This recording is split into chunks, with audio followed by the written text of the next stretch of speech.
السلام علیکم جی، ہمارے ساتھ موجود ہیں سینئر صحافی، آپ جیو نیوز کی سکرین پر ان کو دیکھتے ہیں، اویس یوسف زئی صاحب۔ اویس صاحب بہت شکریہ۔ اسلام آباد میں جو لرزہ خیز قتل ہوا ہے ثنا یوسف کا، ٹک ٹاکر ہیں، محض ان کی عمر 17 سال ہے، اور اس خبر نے سوشل میڈیا کے صارفین کو جھنجھوڑ کے رکھ دیا ہے۔ کیا ہوا ایکچولی، واٹ ہیپنڈ سر؟ دیکھیں، یہ جو ثنا یوسف ہے یہ ایک ٹک ٹاکر ہے اور یہ فرسٹ ایئر کی طالبہ تھی۔ اس کی اگر آپ پروفائل پہ جائیں، ویڈیوز دیکھیں تو بڑی لائیولی سی جو ویڈیوز ہیں وہ بنائی ہیں، کسی کی سالگرہ کا کیک کاٹ رہی ہے، گاڑی کے شو روم میں گاڑی دیکھ رہی ہے، اور ایک بڑا اچھا کانٹینٹ جسے آپ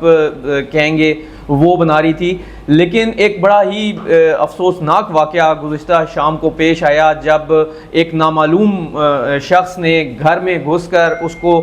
قتل کیا۔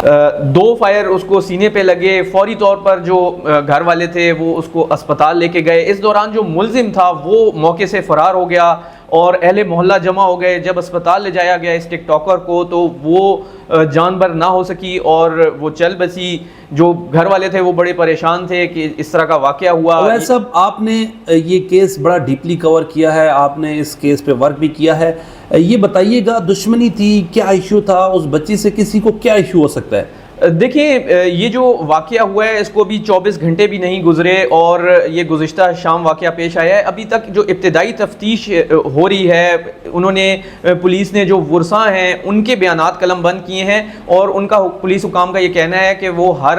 پہلو ہر زاویے سے اس کو دیکھ رہے ہیں، لیکن ابھی تک یہ کچھ کہا نہیں جا سکتا کہ یہ کسی خاندانی دشمنی کا نتیجہ ہے یا کوئی ٹارگٹ کلنگ ہے یا اس کی وجہ کیا بنی، کیونکہ ابھی تک جو چیزیں سامنے آئی ہیں اس کے مطابق جو ایف آئی آر ہمارے سامنے ہے جو والدہ کی مدیت میں تھانہ سنبل اسلام آباد میں درج کی گئی ہے، اس میں یہ بتایا گیا ہے، جو تفصیل دی گئی ہے اس میں یہ بتایا گیا ہے کہ جو یہ لڑکی ہے اپنے 15 سالہ بھائی، والد والدہ کے ساتھ یہاں رہائش پذیر تھی۔ اس کا جو بھائی ہے وہ کچھ عرصہ قبل اپنے آبائی علاقے چترال چلا گیا تھا۔ آج گزشتہ روز یعنی ایف آئی آر کے مطابق جب یہ واقعہ پیش آیا تو اس وقت جو اس کے والد تھے وہ گھر سے باہر تھے، اس کی جو پھپھو آئی ہوئی ہیں بچی کی وہ موجود تھیں۔ یہ جو بچی ہے اس کو جب فائر مارے اور پھر یہ سارا واقعہ ہوا، اسے اسپتال لے جایا گیا، وہ نہیں ہوئی۔ تو اب پولیس جو ہے وہ ایک ایسے کیس کو انویسٹیگیٹ کر رہی ہے جس میں ایک تو جو ملزم ہے وہ معلوم ہے، اس کو نامزد نہیں کیا گیا، تاہم یہ ضرور کہا گیا ہے ان اہل خانہ کی جانب سے کہ وہ سامنے آنے پر اس کو شناخت کر سکتے ہیں۔ دوسرا پوائنٹ اس میں یہ ہے کہ جو ایویڈنس ہے کلیکٹ کرنے کے لیے، جو سی سی ٹی وی فوٹیج، اس میں بھی اس کی شناخت نہیں ہو پا رہی۔ تو جو ایک طریقہ کار ہوتا ہے کہ نادرہ کی مدد سے اس کے جو چہرے ہیں اس کے مدد سے آئی ڈی تک پہنچا جاتا ہے، وہ بھی ابھی تک نہیں نظر آیا ہمیں کہ ہوگا۔ لیکن ایک جو پہلو ہمیں نظر آ رہا ہے وہ یہ ہے کہ بتایا یہ گیا ہے کہ اس لڑکی کا جو موبائل ہے جو قتل ہوئی ہے 17 سالہ ثنا یوسف، وہ موبائل ملزم ساتھ لے گیا ہے جس نے قتل کیا ہے، جو مجرم ہے، جو قاتل ہے۔ تو اب میرا خیال ہے یہ ایک بریک تھرو ہو سکتا ہے پولیس کے لیے، لیکن اب دیکھتے ہیں اس کی وجہ کیا بنی، یہ تو تفتیش میں بات سامنے آئے گی، اور جب ٹرائل کورٹ میں یہ کیس ہوگا تو پھر بہت ساری چیزیں کھلیں گی، کیونکہ ہم نے دیکھا ہے کہ بعض اوقات پولیس کی ناقص تفتیش سے جو ملزم ہیں وہ بچ جاتے ہیں، لیکن اگر پولیس صحیح تفتیش کرے، صحیح طریقے سے اپنی ایفرٹ پٹ کرے، کوئی ہائی پروفائل کیس ہو، اس میں ہم نے دیکھا ہے کہ جو عدالتیں ہیں وہ بھی کیس کو آسان نہیں لیتی بلکہ ڈائریکشن بھی دے دیتی ہیں۔ ڈائریکشن کیس کا مطلب یہ ہوتا ہے کہ آپ نے اس کو ایک لمیٹڈ ٹائم پیریڈ میں کمپلیٹ کرنا ہے ٹرائل کو اور فیصلہ سنانا ہے۔ اور اویس صاحب یہ بتائیے گا، لڑکی گھر میں قتل ہوئی، کہاں پہ فائر لگے، کون اینی شاہد تھا، یہ بتائیے گا سر۔ جی بالکل، دیکھیں یہ جو واقعہ ہوا ہے یہ قاتل گھر میں داخل ہوا ہے، اس نے داخل ہونے کے بعد سیدھے فائر مارے اس بچی کو، اور 2 فائر لگے ہیں جو سینے پہ لگے، اور اس کے بعد وہ جو بچی ہے وہ دم توڑ گئی، اور یہ جو ملزم تھا وہ موقع سے فرار ہو گیا۔ حالانکہ جیسے ہی یہ واقعہ ہوا اس کے بعد وہاں پہ جو علاقہ تھا وہاں کو رام مچ گیا، لوگ جو ہیں اہل محلہ وہ جمع ہو گئے، ایک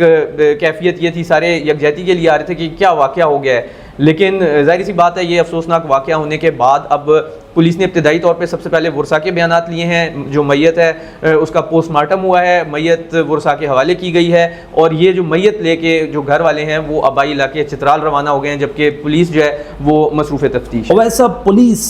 کی اس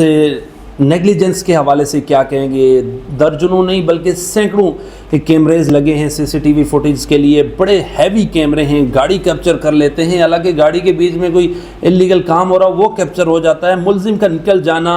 یا ابھی تک وہ اسلام آباد ہے, ایگزٹ کہاں سے ہوا, کیا آپ کے پاس اطلاعات ہیں؟ دیکھیں, یہ جو سیف سٹی کیمرے ہیں یہ انہوں نے بنائے تو ہیں, لیکن یہ ہر ایریے کو کور نہیں کر رہے. اس میں ابھی بہت زیادہ جو ہے وہ ان کیمروں کی جو تعداد ہے وہ بڑھانے کی ضرورت ہے, کیونکہ ہم نے دیکھا ہے متی اللہ جان کیس میں بھی, اس کے علاوہ باقی کیسز میں بھی, کہ جو کیمروں میں اگر ملزم آ بھی جائے تو وہ بعض اوقات شناخت نہیں ہو پاتا, کہ وہ کہتے ہیں کہ اتنا کلیئر نہیں ہے یہ. تو اس واقعے میں تو جو ملزم ہے وہ اس میں شناخت میں آ ہی نہیں رہا. تو یہ میرا خیال ہے کہ پولیس کے لیے ایک مشکل کیس ہے, لیکن وہ ظاہری سی بات ہے اب میڈیا ہائپ بھی ہے, سوشل میڈیا پہ بھی ایک جو ہے باتیں چل رہی ہیں, اس کو ایک کمپیریزن بھی کیا جا رہا ہے کہ نور مقدم کا قتل ہوا تھا تو وہ ملزم کو سزا ملی, لیکن اس میں اور اس میں بڑا فرق ہے, کیونکہ اس میں جو ملزم تھا, جو مجرم تھا, وہ موقع پہ اپنے گھر سے گرفتار ہو گیا تھا, نامزد تھا, موقع سے گرفتار ہوا تھا. اس میں ملزم بھاگ گیا ہے, نامزد نہیں ہے, اور اس کا پتہ بھی نہیں ہے, وہ نامعلوم ہے. اب جب تک اس کی کوئی فوٹیج ایسی نہیں سامنے آتی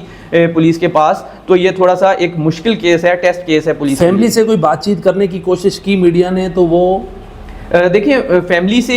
جو ہے ابھی پولیس نے تو ابتدائی بیانات ان کے لے لیے ہیں, اور فیملی چونکہ اس سارے واقعے کے بعد روانہ ہو گئی ہے یہاں سے, تو کچھ لوگوں کی ان سے بات ہوئی ہے, تو کوئی ایسی چیز سامنے نہیں آئی کہ انہوں نے بتایا ہو کہ کوئی دشمنی تھی یا کوئی اس طرح کا واقعہ تھا جس کی وجہ سے یہ کوئی جو چیز ہے, یہ واقعہ افسوسناک. یہ خبر تو پورے پاکستان میں گردش کر رہی ہے, اور ہم دیکھیں گے اگلے چند گھنٹوں میں ملزم گرفتار ہو جائے گا.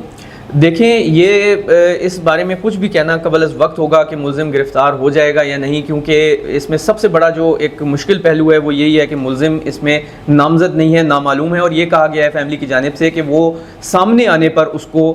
جو ہے پہچان سکتے ہیں, تو شناخت کر سکتے ہیں. اب یہ مرحلہ بڑا مشکل ہے کہ وہ ملزم ان کے سامنے کیسے آئے گا, پولیس اس کو کیسے ٹریس کرتی ہے, یہ تو اب تفتیش میں بات جو ہے ہمیں پتہ چلے گی کہ پولیس کی کتنی ایفیشنسی ہے, وہ اس میں کس طریقے سے اپنی ورکنگ کرتی ہے, کس کو انویسٹیگیشن آفیسر بناتی ہے. تو میرا خیال ہے کہ یہ بہت ساری چیزیں ہیں, کیونکہ ابھی اس واقعے کو 24 گھنٹے بھی نہیں ہوئے, اور بہت سارا میرا خیال ہے اس میں وقت لگے گا پولیس کو. بہت بہت شکریہ اویس یوسف, تھینک یو سر.